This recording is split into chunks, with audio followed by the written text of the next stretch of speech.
Hai, Rizky di sini. Gua dan Michael sudah memakai HP Envy X360 itu dari tahun 2018, dari yang masih memakai Ryzen 7 2700U. Dan sekarang adalah waktunya untuk kita ganti daily driver, yaitu ke HP Envy X360 lagi, tapi yang kali ini memakai Ryzen 7 4700U. Kira-kira perbandingan performanya itu berapa persen sih, dan apa aja perbedaannya dengan yang sebelumnya? Inilah HP Envy X360 2020.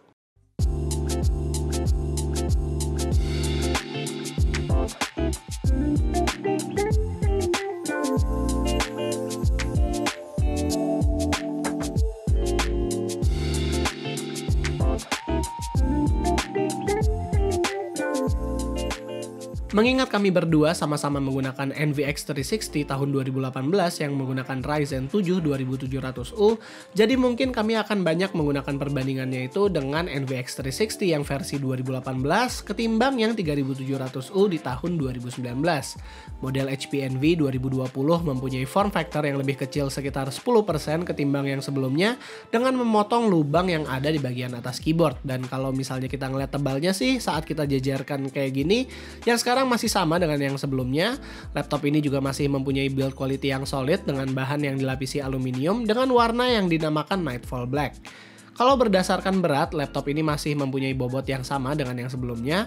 Adapternya pun masih belum mencapai 300 gram, jadi masih compact buat dibawa kemana-mana.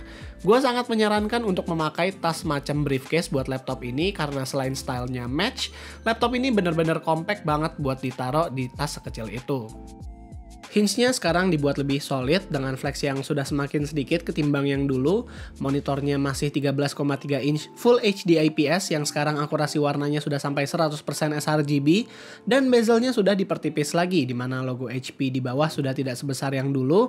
Namun yang bagian atas menurut kita masih bisa dipertipis lagi sih, walaupun di bagian atas ini ada webcam yang punya fitur menarik yang akan kita bahas nanti.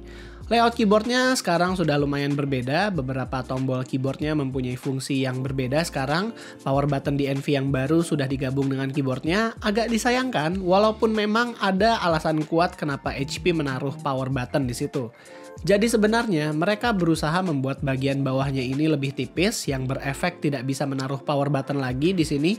Untungnya mereka mempunyai banyak pertimbangan sebelum menaruh power button di keyboard. Yang pertama kalian notice pasti kenapa power buttonnya tidak di ujung kanan malah di sebelah kirinya di LED. Jadi yang sebenarnya dihapus oleh HP adalah tombol print screen dan insert di mana penggunaan Envy lama itu jarang untuk ditekan user. Jadi mereka mencari area di mana tombol itu bakal jarang tertekan. Selain itu, pressure tombol power ini juga berbeda dengan tombol yang lain, di mana powernya itu lebih berat. Jadi harusnya kalau memang tertekan, itu pasti kita notice. Power button ini pun bukan yang sekali tekan laptopnya itu langsung mati, power buttonnya harus ditekan selama beberapa detik dulu, baru power buttonnya itu bisa ketekan. Jadi ya untungnya mereka sudah menyiapkan matang-matang sebelum menaruh power button di sini. Tombol delete, home, page up, page down juga punya tombol dedicated sendiri. Jadi mereka sengaja membuat layout segaris lurus ini adalah tombol-tombol yang sering ditekan. Selain itu, Envy yang kali ini juga mempunyai mute microphone dan juga privacy shutter. Untuk informasi kalian aja, privacy shutter yang ada di sebelah power button adalah hardware base ya. Jadi saat ditekan, memang webcamnya benar-benar dinonaktifkan oleh HP secara software. Tapi selain itu, webcamnya juga ditutupi oleh physical protector sekaligus. Jadi ini semacam kayak proteksi double untuk privacy kameranya. Media button juga untungnya masih ada. Buat gue yang suka dengerin lagu sambil kerja, media button menurut gue adalah tombol yang penting. Selain dari layout, HP juga mengimprove travel dari keyboardnya, di mana yang ini dibuat lebih tactile lagi. Untungnya mereka improve keyboardnya itu tanpa harus membuat laptopnya jadi lebih tebal. Untuk touchpad, ukurannya agak panjang mengarah ke sebelah kanan, akurasinya juga bagus karena sudah menggunakan Windows Precision Driver. Dan apabila kalian takut kalau saat mengetik itu tangannya bakal kena-kena touchpad, karena touchpad ini sudah ada palm rejection-nya, jadi kita nggak usah takut kalaupun mau kena-kena sekalipun.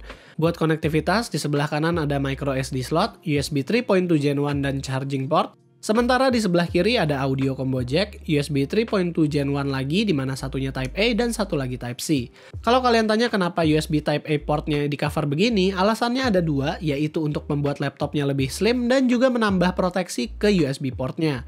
Dan kalau menurut kalian konektivitas ini kurang, untungnya HP juga menambahkan dongle HDMI dan USB-A dan Type-C untuk koneksi USB-C-nya. Jadi masih bisa untuk dipakai presentasi ke klien apabila kantornya memakai proyektor yang membutuhkan HDMI. Ngomong-ngomong soal bawa laptopnya kemana-mana, battery life laptop ini juga fenomenal, di mana kita mendapatkan 10 jam usage saat sudah dimainkan browsing di Microsoft Edge sambil pemakaian ringan lainnya seperti dengerin lagu. Untungnya battery life tersebut bisa bertambah asalkan kita memilih profil quiet di HP Command Center. Pertama, gue juga bingung kenapa bisa dapat battery life sepanjang ini di dalam laptop Ryzen yang kapasitas baterainya itu nggak gede-gede banget. Tapi setelah gue tahu kalau panelnya adalah low watt panel, barulah gue sadar kalau panel tersebut sangat membantu battery life. Buat audio, speaker dari laptop ini ditaruh di bagian bawah dengan konfigurasi downfiring. Suaranya jernih, kami suka banget dengan bagaimana mereka ngehandle treble-nya walaupun bass nggak terlalu terdengar. Jujur, ini adalah salah satu speaker laptop tipis 13 inch yang the best menurut kami. Mungkin ya di juara kedua lah, karena juara pertamanya itu adalah HP Elite Dragonfly yang mempunyai quad speaker.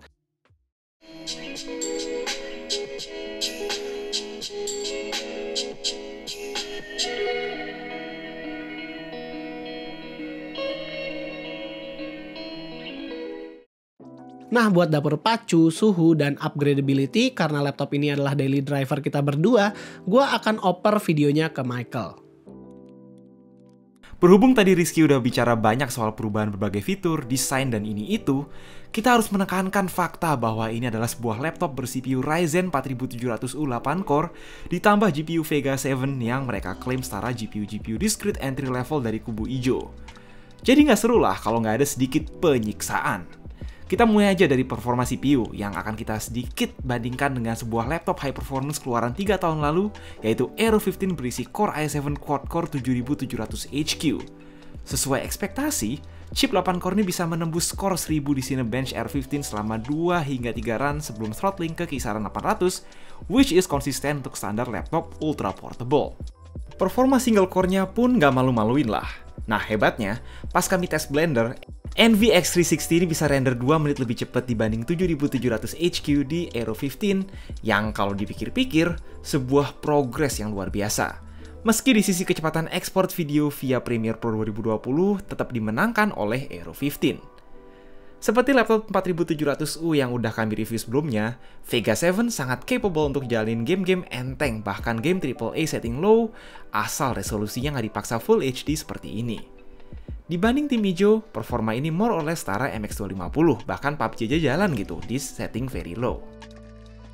Yang perlu kalian ingat, laptop ini tetaplah sebuah ultra portable yang nggak disarankan dipaksa kerja keras seperti laptop gaming pada umumnya. Lulus stress test sih lulus, tapi dilihat dari suhu sekitaran 40 derajat di keyboard secara jangka panjang, pasti mengurangi kenyamanan dan mungkin bikin laptop jadi nggak awet. Sekali lagi, suhu ini didapat pas lagi stres aja, karena saat penggunaan semestinya nggak akan sampai panas gini. Memory-wise di SKU Ryzen 7 ini tentu kalian juga udah nggak perlu khawatir. Udah dikasih RAM solder dual channel 16GB 3200 MHz, dan itu jelas udah lebih daripada cukup. SSD NVMe 512GB bawaannya pun nggak asal-asalan, yang merupakan SSD Samsung PM981A performa tinggi, namun tetap optimal dalam hal konsumsi daya. Overall, kami sangat puas dengan loncatan performa CPU dan GPU dari generasi sebelumnya, dan ini laptop bisa-bisa aja kok jadi alternatif ultra portable workstation bagi para desainer 3D maupun content creator lainnya, sekedar sebagai pelengkap workstation PC yang ada di rumah.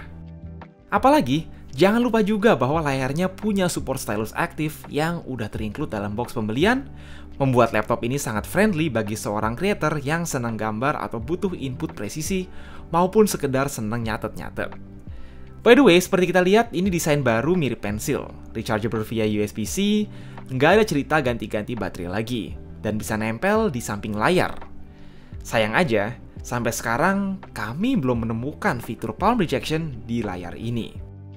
Dilihat dari rata-rata dompet konsumer di Indonesia, NV13X360 keluaran 2020 ini emang bukan laptop yang murah. Tapi di harga segini, kalian mendapatkan deal rasa ultrabook yang pretty much sempurna dari segala sisi. Sangat baik.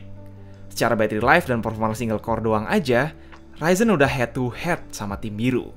Ditambah kalian dapat core lebih banyak untuk performa kerja maksimal dan konsisten. Dari laptopnya sendiri, desain dan beberapa fitur premiumnya pun dapat banget lah.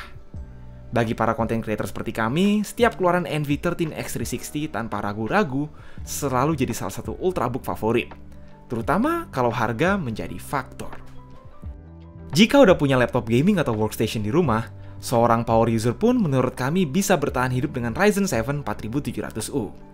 Punya budget 20 jutaan ke bawah dan pingin punya pengalaman ultrabook paling maksimal? Sikat aja laptop ini. Oke, jangan lupa like, share, dan komen jika kalian berkenan. Jaga terus kesehatan kalian. And as always, stay safe.